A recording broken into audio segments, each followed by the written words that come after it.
नमस्कार, आप देख रहे हैं इंडिया टाइम 24 न्यूज़। आपके साथ मैं हूं प्रवीण और आज बोलिए नेताजी मेरे साथ मौजूद हैं। द्वारका विधानसभा से उपाध्यक्ष और सीसीटीवी कोऑर्डिनेटर अमित कनौजिया। पुराना जो है अनुभव रहा है, राजनीति में एक अलग ही रसूख है। उनसे आज हम बात करेंगे।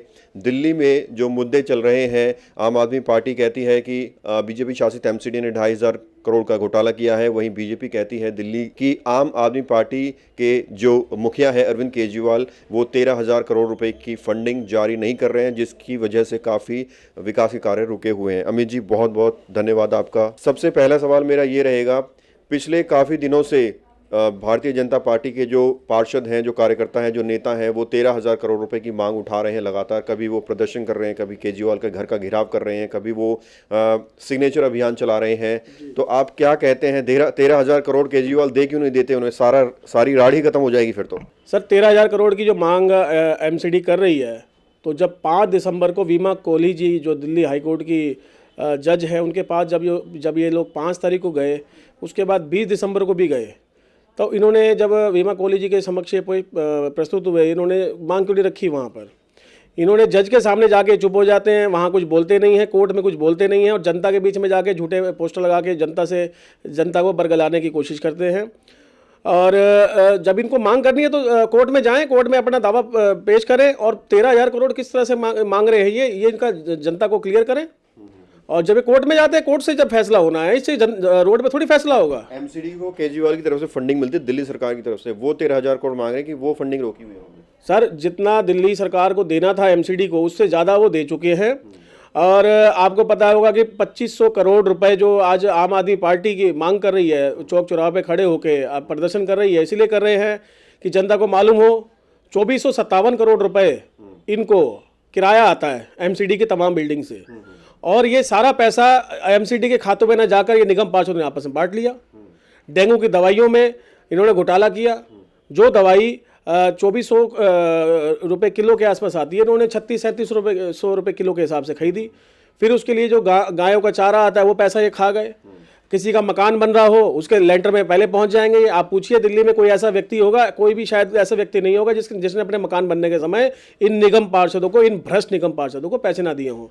2,500 करोड़ तो बहुत बड़ा अमाउंट है। वो कह रहे हैं कि फंडिंग ही नहीं मिली। तो मैं ये सब समझ नहीं पा रहा हूँ कि घोटाला हो कैसे गया 2,500 करोड़ का, जब उनको फंडिंग ही नहीं मिली है।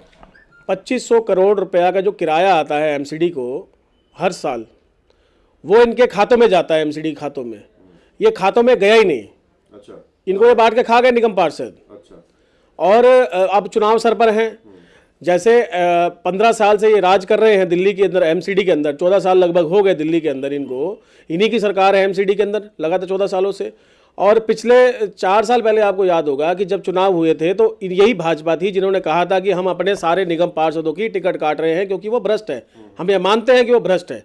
तो इन्होंने उस समय तो टिकट काट दी उनकी, और उनके बाद जिनको टिकट दी वो भ्रष्टाचारियों के भी फूफा निकले, एक कदम आगे उनसे।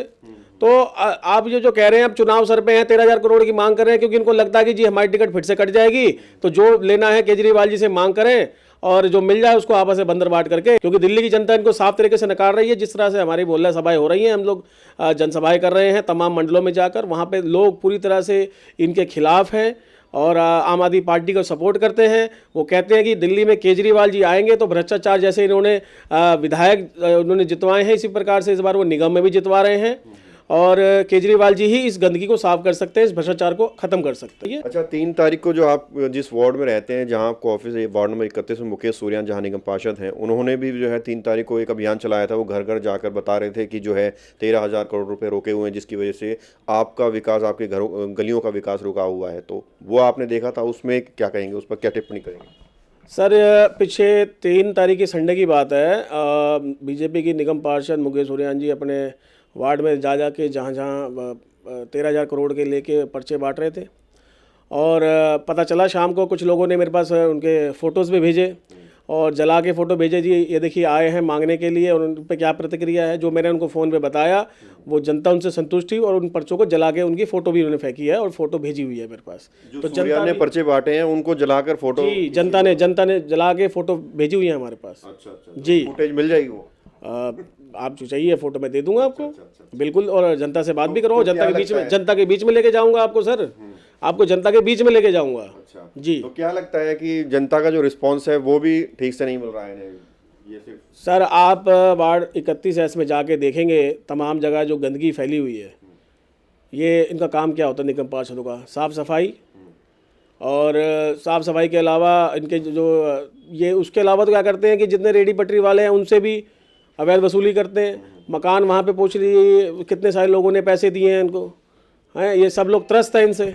उसके अलावा जो दिल्ली जल बोर्ड के DSIDC के काम होते हैं, जो निगम पार्षद जिनकी परमिशन लेनी पड़ती है, और विधायक जी जो काम कराते हैं, विधायक ने जो रोड कटिंग की परमिशन इनसे मांगी, इन्होंने रोड कटिंग की परमिशन नहीं दी। ये आपकी वार्ड में PNT ब्लॉक, J ब्लॉक और दुर्गा पार्क के बीच एक ग्राउंड है, वहाँ एक शानदार पार्क बनने जा रहा है, उसका फ़ायदा आप भी उठाएंगे क्योंकि आप भी उसी वार्ड में रहते हैं, तो खुश हैं इस फैसले से? देखिए प्रवीण जी, मेरे को 34 साल हो गए रहते हुए उसी जगह J ब्लॉक में, एक ही मकान में, और उसी छोटे से बड़ा हुआ हूँ, उसी पार्क में खेलते हुए बड़ा हुआ हूँ। क्रिकेट, गुल्ली डंडा सब चीज़ हम वहीं खेला करते थे।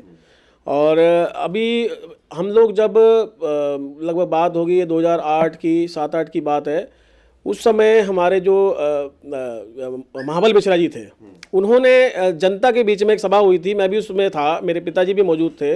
वहाँ बोला था कि मैं यहाँ पर पार्क बनवाऊँगा, यहाँ पे डिस्पेंसरी बने है, यहाँ पे बारात घर का उन्होंने कहा था, ये सब चीज़ का उन्होंने पहले ही उस समय बोल दिया था। आज तो 2021 चल रहा है, वो तो 2008 की बात बता रहा हूँ मैं, 13 साल पुरानी बात है, जनता के बीच में बोल के गए थे। और आपको एक चीज़ और बता दूँ कि जितनी भी DDA की ज़मीन जो कि 3 एकड़ से कम है, वो MCD को डायरेक्ट ही अलॉटेड है। अच्छा, एक चीज़ मैं समझना चाहूँगा, आप उपाध्यक्ष हाल ही में आप बने हैं, तो क्या चल रहा है विधानसभा में, और क्या कुछ ऐसे जनहित से जुड़े कार्य चल रहे हैं जिनका फ़ायदा जनता को हो रहा है या हो सकता है? सर तमाम जगह बड़ी तेज़ी से कार्य हो रहे हैं। सड़क बनने का कार्य हो रहा है, J ब्लॉक में बहुत जगह सड़क बन गई हैं, सीवर नालियाँ बन चुकी हैं, पानी की लाइन डल चुकी है, जनता बड़ी खुश है। कल विधायक जी स्वयं दौरे पे थे, अभी 8 दिन के बाद वो आए थे, कल सुबह ही आए थे, और दोपहर के बाद कल लगभग 4-5 बजे वो जनता के बीच में दौरा कर रहे थे। तो ऐसा विधायक मिले हमें विनय मिश्रा जी के रूप में, इनका बहुत बहुत धन्यवाद करती है पूरी जनता। और इसके अलावा जो हम लोग अभी जो नया टास्क पार्टी का आया हुआ है कि हम लोग मंडलों पे जाके, तमाम जो मंडल हैं हमारे द्वारका विधानसभा में, लगभग 20 मंडल हैं, 20 मंडल हैं और 4 वार्ड हैं, उन सभी वार्डों में मंडलों पे जा जाके हम लोग सभाएं कर रहे हैं। और जो 2500 करोड़ का घोटाला बीजेपी ने किया है, और तमाम चीज़ों में जैसे डेंगू की दवाई में हुआ, छिड़काव में जो ये पैसों का हुआ, और लेंटर के ऊपर जो ये लेंटर माफिया की तरह काम कर रहे हैं, इन सब पे जाके जनता के बीच में उनकी राय मशवरा कर रहे हैं। और आपके माध्यम से बताना चाहूँगा दर्शकों को कि आम आदमी पार्टी ही एक ऐसी पार्टी है जिसमें हिम्मत है कि जनता के बीच में जाके सवाल जवाब कर सके। ये आपका ज़्यादा सब वक्त नहीं लूँगा, एक आखिरी सवाल मैं आपसे किसान आंदोलन से जुड़ा करूँगा। जो सरकार है, सरकार के जो नुमाइंदे हैं, वो ये कह रहे हैं कि कानून तो पूरे देश के लिए लागू हुआ है, पूरे देश में ये लागू होगा, लेकिन जो वहाँ बॉर्डर पर किसान बैठे हैं वो सिर्फ 2 या 3 स्टेट्स के लोग बैठे हुए हैं, उनका ये कहना है। आम आदमी पार्टी भी इस आंदोलन को सपोर्ट कर रही है, तो आपको नहीं लगता कि जो है सपोर्ट करने की जगह किसानों को समझाना चाहिए कि वो कम से कम 1 साल तक कानून का इस्तेमाल करें, और उसके बाद अगर कोई दिक्कत आती है तो फिर उस मुद्दे को उठाएं, क्योंकि वो उनका संवैधानिक अधिकार है?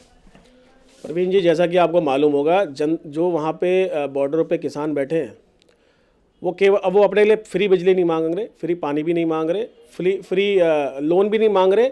वो केवल जो उन्होंने ये अपना जो बिल पास किया है, ज़बरदस्ती बिल पास किया है, बिना किसी से मशवरा किए, किसी विपक्ष को पक्ष में अपने साथ लिए हुए, उसको संज्ञान में लिए हुए, ना किसानों से किसी तरह से इन्होंने मशवरा किया, इन्होंने जोर ज़बरदस्ती से बिल को पास कर दिया। कल 9वीं मीटिंग विफल हुई है, लगातार 9 मीटिंग हो चुकी है किसानों के साथ, नेताओं के साथ, और 9वीं मीटिंग विफल हो गई है। तो मैं कहना चाहता हूं, जो किसान केवल यही मांग रहे हैं, जो बिल चला आ रहा है, जो पीछे से चला आ रहा है कि MSP जो न्यूनतम समर्थन मूल्य जो लागू है, वही इन्होंने आनंद फानन में, इनको क्या जरूरत पड़ी थी कि इसको बिल को चेंज कर दें, उन्होंने तो बिल में ही चेंज कर दिए। अब किसान तो बिल वापसी की मांग कर रहे हैं, कोई नई मांग रख नहीं रहे हैं, अपनी तरफ से उनकी कोई मांग ही नहीं है।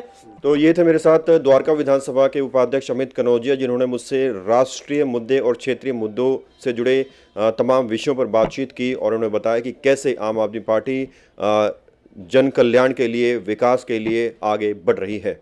कैमरा जर्नलिस्ट नीरज के साथ प्रवीण, इंडिया टाइम 24 न्यूज़। खबरों से खबरदार रहने के लिए चैनल को सब्सक्राइब करें और प्रेस करें बेल आइकन।